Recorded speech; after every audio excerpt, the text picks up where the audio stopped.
آپ حضرات دیکھ رہے ہیں کہ اسٹیج پر اہل سنت والجماعت کی نامور ممتاز شخصیات، نامور ہستیاں تشریف فرما ہو چکی ہیں، جن میں جگر گوشہ و جانشین مفتی اعظم پاکستان استاد العلماء علامہ صاحبزادہ محمد عبد المصطفیٰ صاحب ہزاروی، مرکزی ناظم اعلیٰ تنظیم المدارس اہل سنت پاکستان، ناظم اعلیٰ جامعہ نظامیہ رضویہ پاکستان تشریف لائے۔ آستانہ عالیہ پیر بارو شریف کی جانب سے حضرت قبلہ صاحبزادہ والا مرتبت کا تہ دل سے شکر گزار ہوں کہ انہوں نے جس محبت سے اس کانفرنس میں شرکت کی، یا جس محبت میں اس کانفرنس کے حوالہ سے وہ متفکر رہے، تہ دل سے آستانہ عالیہ پیر بارو شریف کی جانب سے ان کا شکر گزار ہوں۔ مبلغ یورپ حضرت علامہ مولانا حافظ محمد جمشید سعیدی صاحب دامت برکاتہم العالیہ لندن سے آج کی ہماری اس کانفرنس میں تشریف فرما ہوئے، تہ دل سے آستانہ عالیہ کی جانب سے ان کا شکر گزار ہوں۔ بلکہ یہاں ایک بات بڑی دلوں کو لگنے والی کہ حافظ جمشید صاحب کو فرماتے ہیں کہ میں لندن میں تھا اور میں بیمار ہو گیا، مجھے حضرت قبلہ احمد سعید کاظمی شاہ صاحب رحمت اللہ تعالی علیہ نے خواب میں زیارت فرمائی اور مجھے فرمایا پیر بارو شریف حاضری دے آؤ تم ٹھیک ہو جاؤ گے۔ تو تشریف لائے، تہ دل سے شکر گزار ہیں، اور ان کے ساتھ ہی آج کی اس پروقار تقریب سعید میں جگر گوشہ مفتی اعظم پاکستان علامہ صاحبزادہ حافظ نصیر احمد صاحب ہزاروی، ڈائریکٹر رضا فاؤنڈیشن پاکستان حضرت علامہ مولانا محمد رفیق سعیدی صاحب، اور آج کی اس پروقار تقریب سعید میں تشریف فرما ہوئے حضرت علامہ مولانا غلام مرتضیٰ اعظمی صاحب، مولانا قاری حضور بخش چشتی صاحب، اس کے علاوہ جتنے بھی مشائخ اعظام علماء کرام تشریف فرما ہوئے، تہ دل سے تمام کے شکر گزار ہیں۔ ایک اور ایسی عظیم اور نامور شخصیت آج کی ہماری اس پروقار تقریب سعید میں تشریف فرما ہوئی ہیں، مجاہد اہل سنت، مجاہد تحریک ناموس رسالت، استاذ العلماء، شیخ الحدیث والتفسیر حضرت علامہ مولانا حافظ خادم حسین صاحب رضوی دامت برکاتہم العالیہ، آستانہ عالیہ پیر بارو شریف کی جانب سے قبلہ استاذ گرامی دامت برکاتہم العالیہ کا تہ دل سے شکر گزار ہوں کہ آپ علالت کے باوجود تشریف فرما ہوئے۔ اللہ جل مجد العظیم بطفیل حضرات سواگ و بارو قدسہ سرہما، اللہ جل مجد العظیم استاذ گرامی کو شفاء کامل، صحت کاملہ عاجلہ نافع عطا فرمائے۔ ابھی آپ کے سامنے نہایت علمی اور فکری خطاب ہوگا مفکر اسلام، نباز قوم حضرت علامہ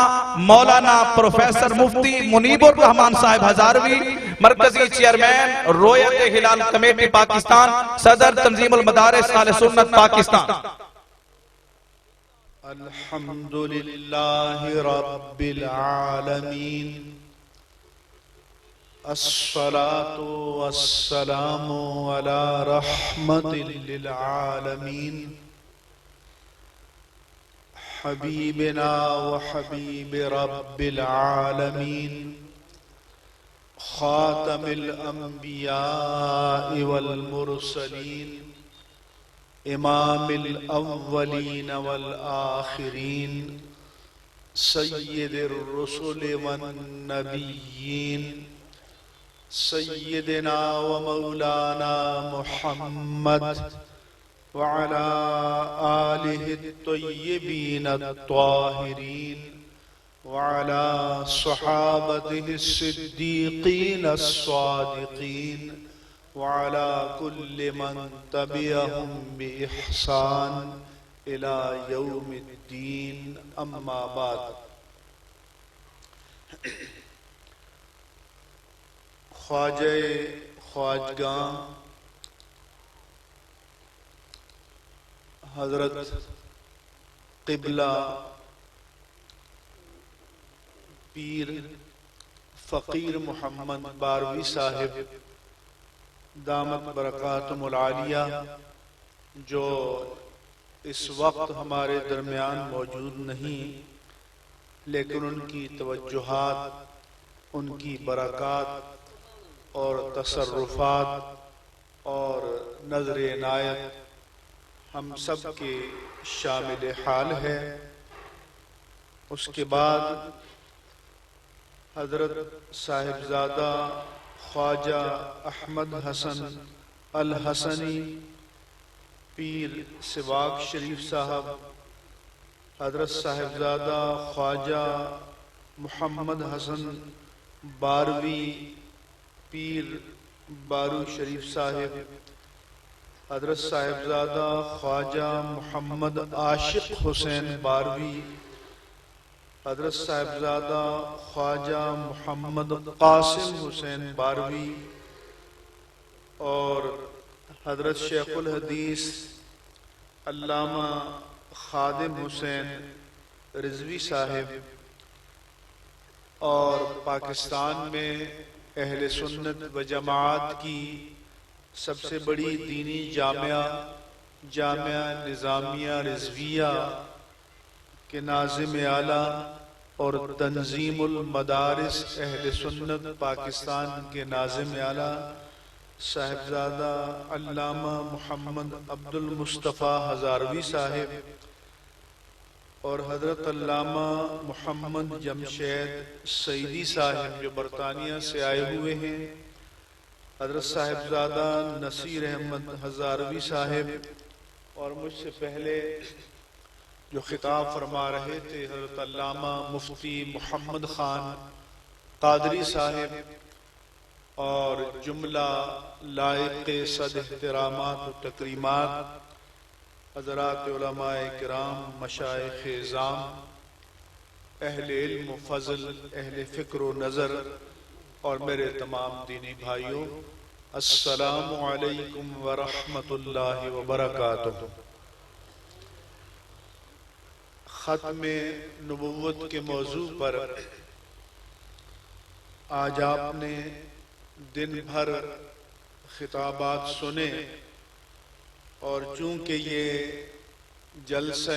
ختم نبوت ہے اس لیے ایک خاتم المقررین بھی ابھی علامہ خادم حسین رضوی صاحب تشریف فرما ہیں۔ نعرہ تکبیر، نعرہ رسالت، بس نعرے نہیں لگائیں، تو میں صرف چند باتیں تعمیل ارشاد کے طور پر، میری رات بھی طبیعت ٹھیک نہیں تھی، میں نے اپنا اعتذار پیش کیا، لیکن پیر صاحب نے نہ مانا، تو حکم فرمایا کہ صرف حاضر ہو جاؤ۔ میں دو تین باتیں آپ کی خدمت عالیہ میں عرض کروں گا۔ آپ نے اتنا وقت سید المرسلین، خاتم النبیین،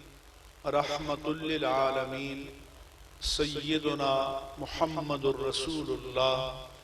صلی اللہ علیہ وآلہ وسلم کی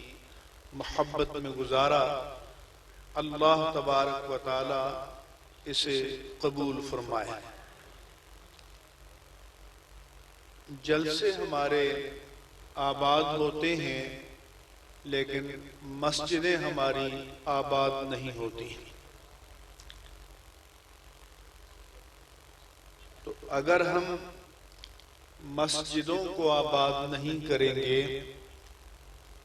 نماز کا انتظام نہیں کریں گے، پابندی سے نماز نہیں پڑھیں گے، تو پھر ہمارے پاس دعوی محبت مصطفیٰ کی کون سی دلیل ہوگی جو ہم حشر میں اللہ تبارک و تعالیٰ کے حضور پیش کریں گے۔ اس لیے میری آپ سے پہلی اپیل یہ ہے کہ نماز کا التزام کریں اور نماز باقاعدگی سے پڑھیں۔ ہمارے جلسے بھرے ہوتے ہیں ہزاروں کی تعداد میں، لیکن بعض اوقات اس دن بھی فجر کی نماز میں اگر 50,000 کا جلسہ ہے تو 5,000 لوگ بھی نہیں ہوتے۔ اگرچہ پیر صاحب کی تربیت کا نظام ہے، لیکن ہمارے عام پیر خانے ان میں دینی تربیت کا کوئی نظام نہیں ہے۔ تو پہلی بات تو یہ ہے کہ ہم جس نبی کے ماننے والے ہیں وہ اتنی نماز پڑھتے تھے کہ اللہ عز و جل نے، معبود مطلق نے خود پکارا کہ یا ایھا المزمل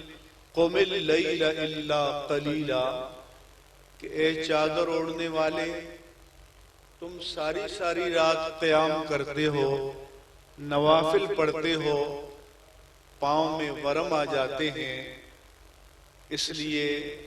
رات کو قیام کیا کرو مگر تھوڑا، نصفہ او انقص منہ قلیلا، اگر آپ کو قرار نہ آئے میری بارگاہ میں طویل سجدے کرنے سے، قیام کرنے سے، تو اللہ نے فرمایا کہ چلیے آپ آدھی رات تک پڑھا کیجئے، یا اس پر بھی قرار نہ آئے تو اس سے کچھ زیادہ پڑھا کیجئے، یا اس سے کچھ کم پڑھا کیجئے، وَرَتِّلِ الْقُرْآنَ تَرْتِیلًا، اور ٹھہر ٹھہر کر قرآن پڑھا کیجئے، إِنَّ نَاشِئَةَ اللَّيْلِ هِيَ أَشَدُّ وَطْئًا وَأَقْوَمُ قِیلًا، کہ رات کو اٹھ کر عبادت کرنا، رات کو نیند سے اٹھ کر اللہ کی بندگی کرنا، اللہ فرماتا ہے کہ جن بندوں میں یہ عادت پیدا ہو جائے تو نفس کی سرکشی ان کی کچل دی جاتی ہے، وہ اپنے نفس کو رون ڈالتے ہیں اللہ کی بندگی میں، اور اس وقت جو بات نکلتی ہے وہ درست نکلتی ہے اور سیدھی اللہ کی بارگاہ میں پہنچتی ہے۔ تو پہلی بات تو یہ ہے کہ نماز نہیں پڑھتے، تو حضور تو اتنا پڑھتے تھے کہ رب فرماتا تھا کچھ کم کیجئے۔ اسی سورت کی دوسری رکوع میں فرمایا کہ ان ربک یعلم انک تقوم ادنی من ثلثی اللیل ونصفہ وثلثہ وطائفۃ من الذین معک، کہ پیارے مصطفیٰ بے شک آپ کا رب جانتا ہے کہ آپ راتوں کو قیام کرتے ہیں، 2/3 رات سے کچھ کم، یا آدھی رات تک، یا تہائی رات تک، اور ان طویل راتوں کی عبادت میں آپ اکیلے نہیں ہوتے بلکہ صحابہ کرام کی ایک جماعت بھی آپ کے ساتھ ہوتی ہے۔ تو ذرا سوچئے کہ کیا ہم بھی کبھی راتوں کو اٹھ کر نیند کی قربانی دے کر، نفس کی سرکشی کو روند کر اللہ کے پیارے مصطفیٰ کی محبت کے راستے پر ڈال دیتے ہیں، نیند کو قربان کرتے ہیں؟ تو اگر ہم یہ نہیں کرتے تو کیا صرف ان نعروں سے محبت کے تقاضوں کی تکمیل ہو جائے گی؟ تو ایک بات تو یہ ہے کہ نماز کا التزام کیجیے، اور حضور نے فرمایا بھی ہے کہ اول ما یحاسب بہ العبد الصلاۃ، کہ قیامت کے دن جب آپ کا امتحان شروع ہوگا، ہمارا امتحان شروع ہوگا، تو سب سے پہلے جو پرچہ کھلے گا وہ نماز کا ہوگا۔ تو اگر کسی کا نماز کا پرچہ کلیئر ہو گیا، A1 گریڈ، A گریڈ میں پاس ہو گیا، تو آگے کے پرچے آسان ہو جائیں گے، لیکن اگر پہلا ہی پرچہ بلینک ہے، خالی ہے، تو آگے کا امتحان اور مشکل ہو جائے گا۔ اور آج ہمارے بہت کم آستانے ایسے ہیں کہ جہاں پر نماز کی تلقین کا، دین کی تربیت کا کوئی انتظام ہے، یہ حضرت علامہ خادم حسین رضوی صاحب کے پیر صاحب جو اپنے وقت کے ولی تھے، خواجہ محمد صادق صدیقی صاحب کوٹلی والے رحمہ اللہ تعالی، تو مجھے انگلینڈ سے ایک ریڈیو والوں نے کہا کہ ان کے بارے میں آپ سے ریڈیو پر گفتگو کرنی ہے، تو مجھے کسی نے بتایا تھا کہ حضرت ان کے مرید ہیں، تو میں نے ان کو ٹیلی فون کیا کہ حضرت کے کچھ احوال بتائیے، تو انہوں نے بتایا کہ حضرت اپنا تجربہ کسی اور کے نام سے بتا رہے تھے کہ آج کل لوگ جو آستانوں پر آتے ہیں، کوئی اس لیے آتا ہے کہ قیدی چھوٹ جائے، کوئی اس لیے آتا ہے کہ سعودیہ کا، دبئی کا، انگلینڈ کا ویزا مل جائے،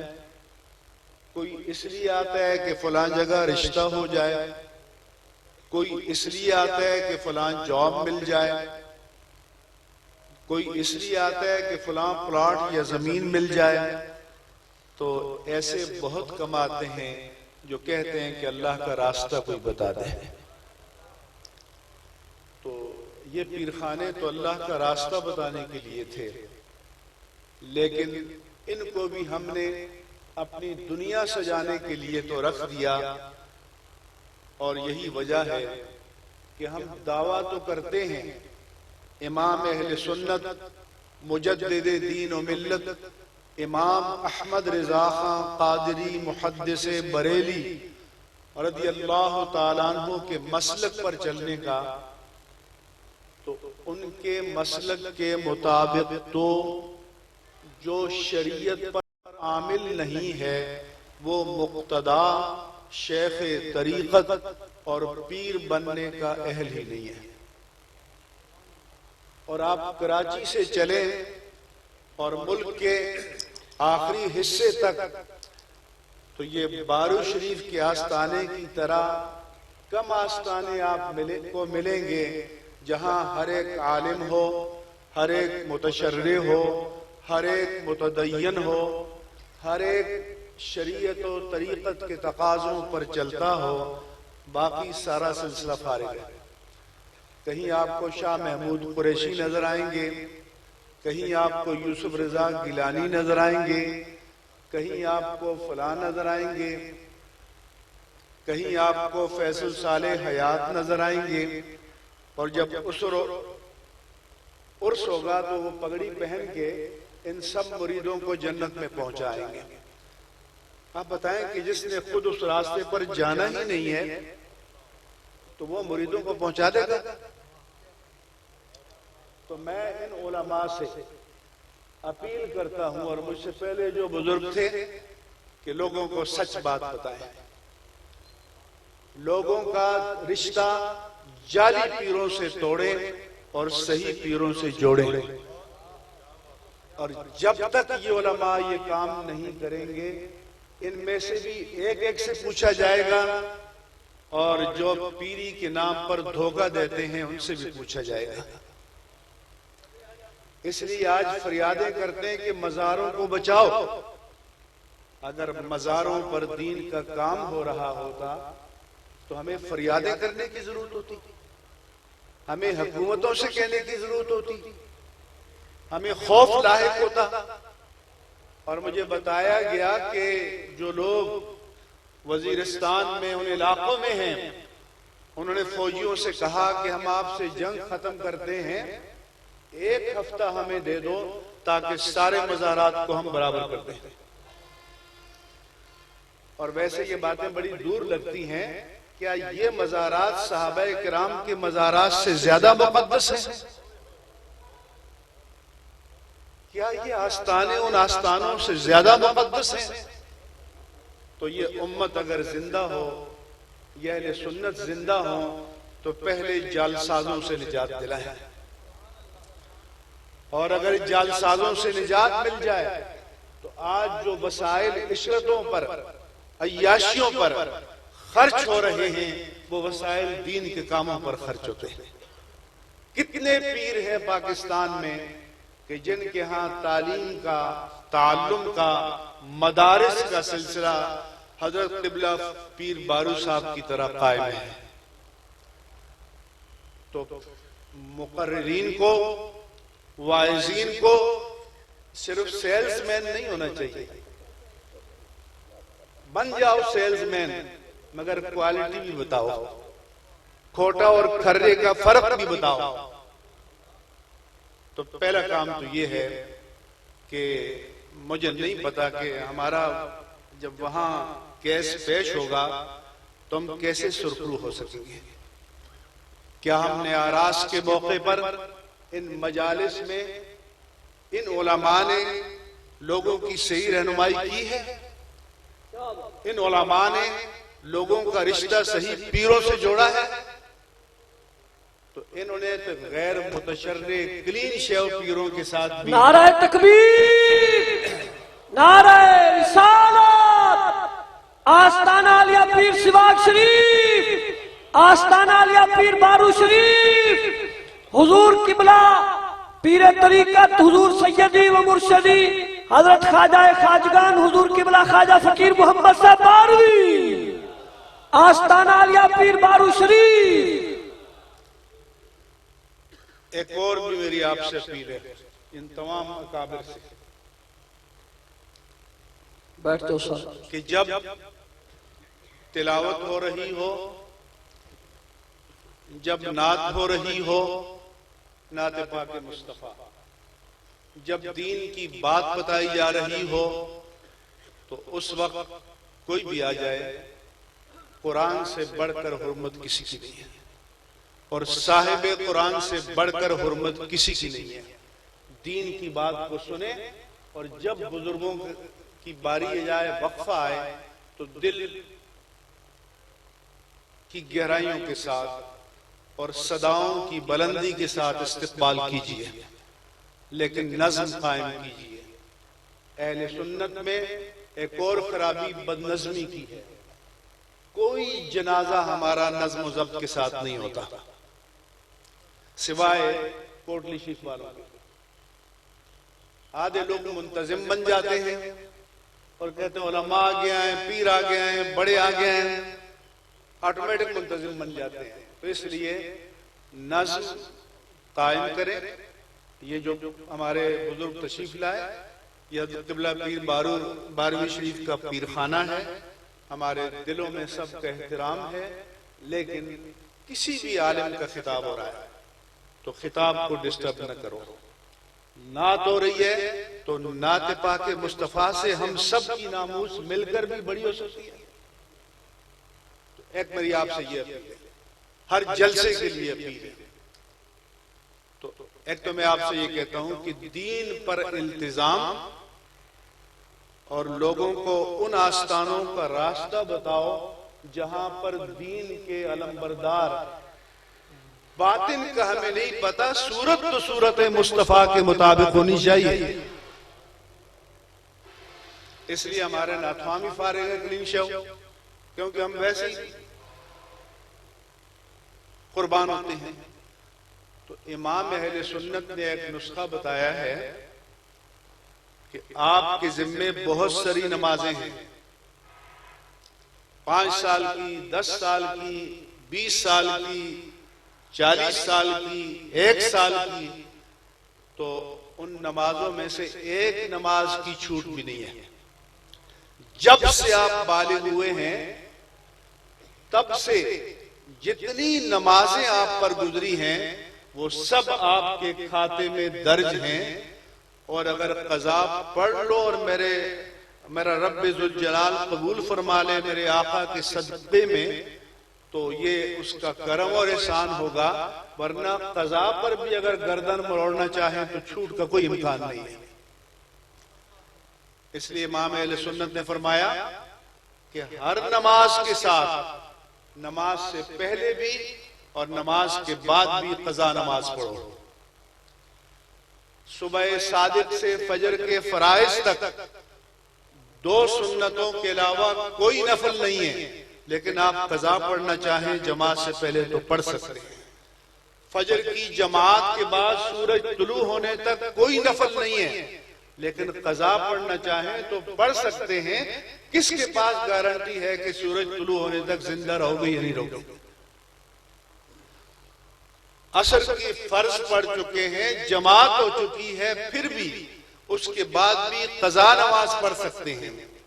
تو اعلیٰ حضرت نے فرمایا کہ نمازیں تو گنتی ہونی چاہیے، جیسے ہم اپنے مال کا حساب رکھتے ہیں یا قرض کا حساب رکھتے ہیں، نماز کے قرض کا کھاتہ بھی ہمارے پاس ہونا چاہیے کہ اتنی نمازیں ہماری چھوٹ گئی ہیں۔ تو اعلیٰ حضرت نے فرمایا اگر بہت زیادہ نمازیں ہیں تو کم از کم تکبیر تحریمہ کا ہو، ثنا بھی نہ پڑھو، تعوذ بھی نہ پڑھو، بسم اللہ بھی نہ پڑھو، فاتحہ پڑھ لو اور 2-3 چھوٹی آیتیں یا ایک بڑی آیت یا بڑی آیت کا حصہ پڑھ لو،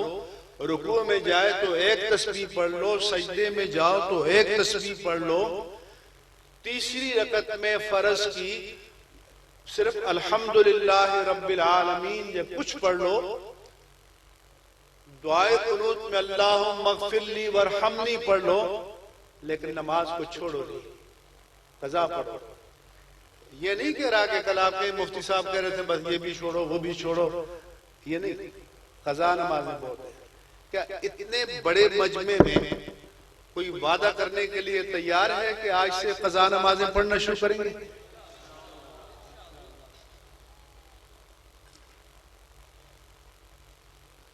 آپ عہد کرنے کے لیے تیار ہیں کہ آج سے قضا نمازیں پڑھیں گے؟ دیکھیں یہ حال ہے کسی کی ہم اللہ ماشاء، اور نماز نہیں چھوڑیں گے تو جن کو پیر خواجہ خواجگاں پیر فقیر محمد باروی شریف سے محبت ہو، ان کو نماز کا وعدہ تو کرنا چاہیے اور اس کی تکمیل کی توفیق بھی اللہ سے طلب کرنی چاہیے۔ تو ایک تو یہ ہے کہ نماز کی پابندی کرو، نماز کی کوئی چھوٹ نہیں ہے، نماز کی کوئی رعایت نہیں ہے۔ ہمارے واعظ بتاتے ہیں، مجھے پتا ہے کہ وہ حدیث کہ حضور سے صحابی نے پوچھا کہ ماتا قیامت کب آئے گی؟ حضور نے فرمایا کہ ما عادت لہا، یہ مت پوچھو کب آئے گی، یہ بتاؤ تیاری کیا کیا تم نے؟ انہوں نے کہا بہت بڑی تیاری تو نہیں ہے، انی احب اللہ ورسولہ، میں اللہ اور اس کے رسول سے محبت کرتا ہوں۔ تو پھر ہمارا خطیب کہتا ہے کہ پتہ چلا کہ اصل عقیدے کی اہمیت ہے فرائض بعد میں۔ تو کیا آپ صحابی کے بارے میں یہ سوچتے ہیں کہ فرض نماز بھی نہیں پڑھتے ہوں گے؟ کیا آپ یہ تصور کر سکتے ہیں؟ تو ہم یہ حدیثیں جو اس دین پر عمل کرنے کے لیے جن ابھارا جائے لوگوں کو،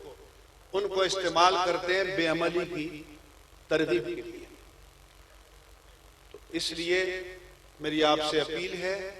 کہ جن کو نماز نہیں آتی نماز سیکھیں، اپنی اولاد کو نماز سکھائیں، اپنی عورتوں کو نماز سکھائیں۔ اور میرا تجربہ ہے کہ کالجوں میں گیا، لڑکے بی اے پڑھ رہے ہیں، ایم اے پڑھ رہے ہیں، دعائے قنوت نہیں آتی، نماز جنازہ نہیں آتی، کسی کو صحیح نماز نہیں آتی، نماز کے مسائل نہیں آتے۔ تو فرائض کے بارے میں کوئی چھوٹ نہیں ہے، عذر بھی کوئی نہیں ہے کہ جی میں نے پڑھا نہیں تھا، مجھے کسی نے بتایا نہیں تھا، جہالت بھی عذر نہیں ہے۔ اس لیے میری اپیل ہے کہ نماز کا التزام کرو، نماز کی پابندی کرو، ماضی کی قضا نمازیں ایک ایک کر کے پڑھو، اور بہت زیادہ ہیں تو ایک ایک نماز کے ساتھ کئی پڑھو۔ علماء نے بتایا کہ آپ کے ذہن میں ہونا چاہیے کہ فلاں دن کی ظہر کی نماز یا فجر کی یا عصر کی، لیکن اتنی زیادہ ہے کہ نہ دن یاد ہے نہ وقت یاد ہیں۔ تو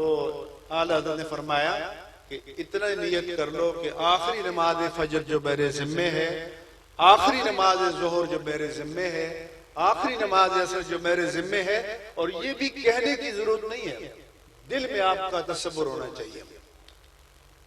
نیت بھی زبان سے کرنے کی ضرورت نہیں ہے، دل میں آپ کا تصور ہونا چاہیے کہ آپ نماز میں شامل ہو جائیں، آپ نماز پڑھیں، آپ فرائض پڑھیں، اپنی اولاد کی تربیت کریں۔ آج کل کوئی ٹھیلا بھی لگاتا ہے تو اپنے بچے کو انگلش میڈیم اسکول میں داخل کرتا ہے، لیکن دین کی تربیت کی کوئی ترجیح نہیں ہے۔ اس لیے دینی تعلیم کے تربیت کے حلقے ہونے چاہیے، اور جتنے یہ علماء خاص طور پر پیر صاحب کے سلسلے مدارس میں پڑھتے ہیں تو ان کو بھی ایک دن ہفتے میں، یہ اگر پیر صاحب حکم جاری فرمائیں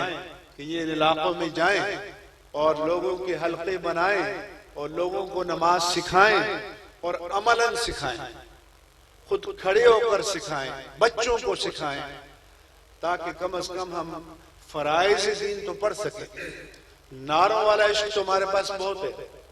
لیکن ہر دعویٰ دلیل چاہتا ہے، ہر عشق کوئی ثبوت چاہتا ہے، اور یہ اللہ نے فرمایا کہ احسب الناس ان یترکوا ان یقولوا آمنا وہم لا یفتنون، کیا لوگوں نے یہ فرض کر رکھا ہے، یہ گمان کر رکھا ہے، یہ سوچ رکھا ہے کہ صرف یہ ہم نے دعویٰ کر دیا کہ ہم ایمان لائے تو چھوڑ دیے جائیں گے؟ نہیں، آزمایا جائے گا، حساب کتاب بھی ہوگا۔ تو اس لیے میری یہ اپیل ہے، اور علماء کرام سے زیادہ اپیل ہے، اور ڈرا نہ کریں، جو اللہ تعالیٰ کی ذات سے وفا کرے، اللہ کے پیارے مصطفیٰ سے وفا کرے، اللہ کے دین سے وفا کرے، اللہ تبارک و تعالیٰ اس کو کبھی تنہا نہیں چھوڑے گا، اور نذرانے بھی ملتے رہیں گے، بلکہ پہلے سے زیادہ ملیں گے۔ یہ بھی نہ سوچیں کہ حضرت سچی بات کہی تو ناراض ہو جائیں گے، تو پھر قرآن مجید میں ہے کہ فَلَا تَخْشَوُا النَّاسَ وَاخْشَوْنِي، لوگوں سے مت ڈرو، اللہ فرماتا ہے مجھ سے ڈرو۔ تو جو نوٹوں سے ڈرے کہ وہ نہیں آئیں گے، تو اس کے دل میں اللہ کا خوف پیدا ہو سکتا ہے۔ تو اس لیے میں ایک جگہ گیا، جہلم کی طرف ایک بڑا آستانہ تھا اور پیر صاحبان تھے، تو ایک ناخواں نے شروع کیا، سجدے کی کمائی ایک طرف، طیبہ کی گدائی ایک طرف۔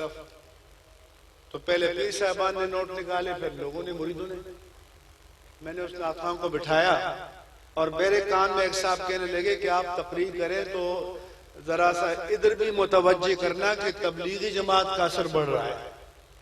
میں نے کہا وہ تو بڑھے گا، وہ لوگوں کو نماز کی طرف بلاتے ہیں، آپ کہتے ہیں کہ سجدے کی کمائی کچھ کمائی نہیں ہے۔ تو میں نے کہا لوگوں یہ بتاؤ کہ طیبہ کی گدائی اگر سجدے کی کمائی نہیں ہے تو اور کیا ہے، بتاؤ مجھے۔ طیبہ والے نے تو بندوں کے سروں کو جو پتھروں کے سامنے جھکے ہوئے تھے وہاں سے اٹھایا اور رب کے سامنے جھکا دیا۔ لیکن جب اس طرح کے اشعار آتے ہیں تو آپ نوٹ لے کے چلتے ہیں۔ جتنا خلاف شرع شعر ہوتا ہے اتنا ہی اس پر نوٹوں کی بارش ہوتی ہے۔ تو اس لیے ناخوانوں پر پابندی لگاؤ کہ اشعار پڑھیں تو عالم کے پڑھیں، امام اہل سنت کے پڑھیں۔ میں بھی ناروے میں تھا 3 دن پہلے، میں نے دوستوں کو بتایا کہ اسٹیج سیکریٹری صاحب مجھ سے پہلے اشعار پڑھنے لگے کہ میں مروں تو آنکھ میری کھلی رہے کہ حضور کا دیدار ہو جائے۔ اور میں نے کہا بابا یہ کہاں سے آ گیا؟ شریعت کا مسئلہ تو یہ ہے کہ جان نکلے تو آنکھیں بند کرو، منہ بند کرو، اعضاء کو سیدھا کرو، ٹھوڑی کی نیچے سے کوئی کپڑے سے سر تک باندھ لو کیونکہ چہرہ باوقار رہے۔ ذرا آپ سوچیں کہ اگر مر جائے بندہ اور منہ کھلا رہے، اللہ ہمیں عافیت نصیب فرمائے، آنکھیں کھلی کی کھلی رہے تو آدمی تو ڈراؤنا ہو جائے گا۔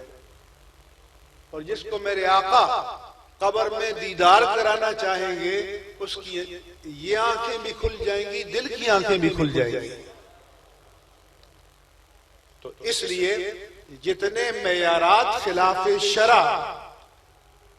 عشق مصطفیٰ کے لوگوں نے جعلی ایجاد کر رکھے ہیں، علماء کو ان پر بھی کنٹرول کرنا چاہیے۔ علماء کی بہت بڑی ذمہ داری ہے، اور آج ہم ان ذمہ داریوں سے لا تعلق ہو چکے ہیں۔ آج مسئلہ ہو گیا مارکیٹنگ کا، پاپولیرٹی کا، تو مارکیٹنگ چھوڑو، ادھر جو حشر کی مارکیٹنگ ہے اس کی طرف توجہ دو۔ اور میں ان عالی مرتبت ذی وقار قابل احترام پیر صاحبان سے عرض کروں گا کہ اپنے علماء کو، کیونکہ یہ وہ پیر ہیں کہ جنہوں نے مدارس کا جال بچھایا ہے، اور میں صرف اس لیے آیا ہوں کہ اسی وجہ سے میرا ان سے پیار ہے، مجھے ان سے محبت ہے، میرے دل میں ان کا احترام ہے، میرے دل میں ان کی عقیدت ہے، اور ہر اس پیر کی عقیدت ہوگی جو خود دین پر عامل ہو، جس کی صورت مصطفیٰ کے مطابق ہو، اور جس کا نظام تربیت والا ہو، اور جس کی صورت مصطفیٰ کے مطابق نہیں ہے تو وہ اس راستے کا راہی ہی نہیں ہے، کچھ بھی ہو۔ تو اس لیے میری یہ آپ سے چند گزارشات تھیں، اور اب ہمارے بزرگ، اور جیسا کہ میں نے عرض کیا تھا کہ خاتم المقررین حضرت علامہ خادم حسین رضوی صاحب دامت برکاتہم العالیہ تشریف لائیں گے، اور وہ شاید صبح تک یا اذان فجر تک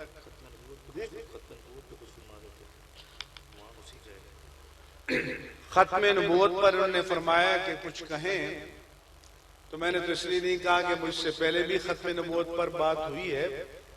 اور مجھ سے بعد بھی ختم نبوت پر بات ہوگی، لیکن آپ کہنا چاہتے ہیں تو میں یہ کہوں گا کہ یہ جو الفقیر آپ کا رسالہ ہے، چاہے اس کے 2-3 آپ شمارے نہ شائع کریں، اور ختم نبوت کی جو قومی اسمبلی کی کارروائی ہے اس کو انتہائی خوبصورت انداز میں مقدمے کے ساتھ پیش کریں۔ کیوں؟ اس لیے کہ پراپیگنڈے کا دور ہے، ہم نے یہ کام نہیں کیا، تو جنہوں نے یہ کام کیا ہے اور قومی اسمبلی کی کارروائی چھاپی ہے، تو وہ لکھتے ہیں کہ قرارداد مفتی محمود نے پیش کی، حالانکہ قرارداد صرف اور صرف ایک شخص نے پیش کی ہے، اور وہ ہے علامہ شاہ احمد نورانی صدیقی رحمہ اللہ تعالی۔ باقی سارے مؤیدین ہیں، اور میں کہتا ہوں کہ لوگوں کو یہ بھی بتاؤ کہ اس وقت جمعیت علماء اسلام کے 2 علماء اسمبلی میں تھے، مولانا غلام غوث ہزاروی اور مولانا عبدالحکیم، وہ پیپلز پارٹی کو پیارے ہو چکے تھے، تو انہوں نے تائیدی دستخط بھی نہیں کیے، اور یہ میرا چیلنج ہے کہ یہ قومی اسمبلی کی کارروائی میں موجود ہے۔ لیکن جس طرح سے تحریک پاکستان کو ہم نے بلا دیا اور اپنی خدمات کو نصابی کتابوں میں شامل نہیں کیا، یہی کام ختم نبوت کا ہوا۔ تو پہلی بات تو یہ ہے کہ اس ختم جو قومی اسمبلی کی کارروائی ہے اس کو شائع کیا جائے، اور اس سے پہلے مقدمہ لکھا جائے، اور یہ بتایا جائے کہ یہ قرارداد کس نے پیش کی تھی، اور باقی جو مؤیدین ہیں وہ 27 کے قریب لوگ ہیں، اس میں ہمارے علماء بھی ہیں، دوسرے بھی ہیں، عام ممبران بھی ہیں، ان کے نام بھی آنے چاہیے، اور جو مسنگ ہیں ان کی نشاندہی بھی ہونی چاہیے۔ اس کے ساتھ ساتھ، اور جب تک آپ یہ نہیں کریں گے اور دوسرے کتابیں چھاپیں گے تو یہ تاریخ مسخ ہو جائے گی، اور قوم کے سامنے جو وہی تاریخ جائے گی جو کارخانوں میں تیار ہوتی ہے۔ جس طرح سے تحریک پاکستان کا ہم اب بتاتے ہیں کہ بنارس سنی کانفرنس، لیکن کسی نصابی کتاب میں بنارس سنی کانفرنس کا کوئی نام نہیں ہے۔ اس لیے ختم نبوت کا، کیونکہ اللہ عز و جل کے رسول مکرم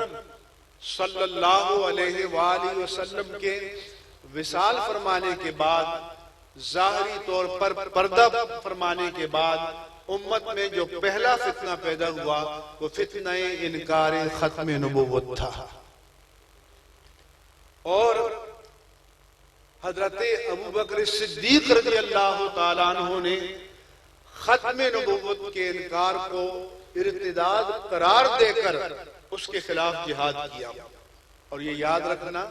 کہ وَلَٰكِن رسول اللہ وخاتم النبیین، اس کے معنی جو آخر النبیین ہیں، یہ اجماع امت سے ثابت ہے، اور اجماع امت دلیل قطعی ہے، اور پھر صحابہ کرام کا اجماع تو دلیل قطعی ہے، اس وجہ سے کہ انہوں نے کیا۔ اور پھر پوری اسلام کی 1400 سالہ تاریخ میں ریاست کی سطح پر اگر منکرین ختم نبوت کو مرتد قرار دیا گیا ہے تو اس کا اعزاز بھی اللہ نے آپ کو اور جناب صدیق اکبر کی اولاد امجاد میں سے حضرت علامہ شاہ احمد نورانی صدیقی کو عطا فرمایا کہ انہوں نے قرارداد پیش کی۔ اور اسی لیے آج کل کبھی کبھی میڈیا پر بھی اکثر پروگرام ہوتے ہیں کہ یہ فتویٰ کسے دینا چاہیے، یہ مولویوں کو ٹھیکہ کس نے دیا ہے، تو میں ان سے کہا کرتا ہوں کہ ہم ٹھیکیدار نہیں ہیں لیکن چوکیدار ضرور ہیں۔ اس لیے جب بھی کوئی اسلام کی عمارت میں نقب لگانا چاہے گا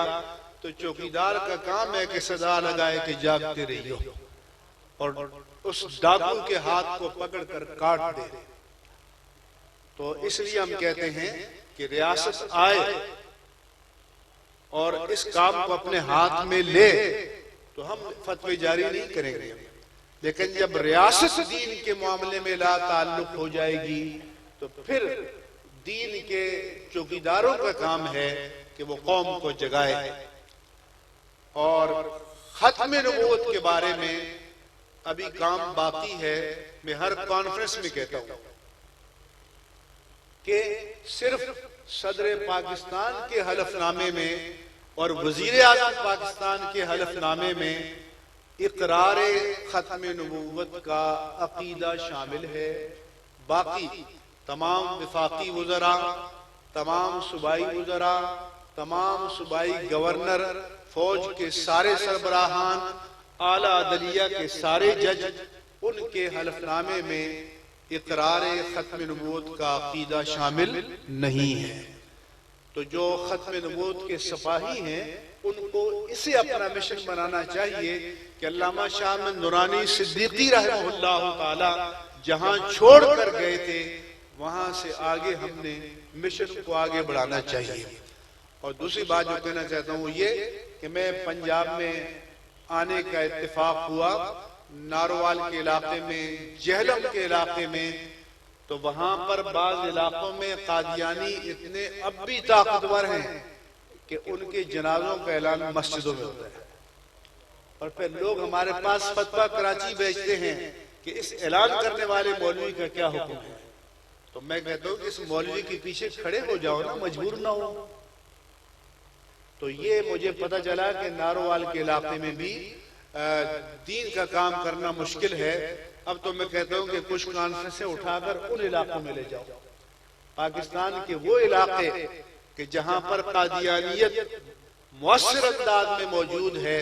ہمیں ختم نبوت کانفرنسیں وہاں منعقد کرنی چاہیے، اور جو علماء وہاں برسر زمین اس فتنے کا مقابلہ کر رہے ہیں ان کو طاقت بخشنی چاہیے، اور ختم نبوت کے تربیتی کورسز لوگوں کی تعلیم کے لیے وہاں منعقد کرنے چاہیے۔ صرف یہ نہیں ہے کہ عالی شان تقریریں کر دی اور نعرے لگا دیے، بلکہ اس مشن کے تقاضوں کو پورا کرنا چاہیے۔ اس کا مخاطب میں بھی ہوں،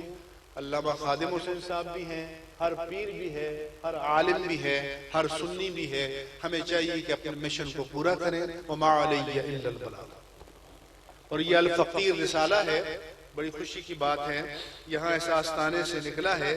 آپ حضرات اس کی بھی خریدار بنے اور باقاعدگی سے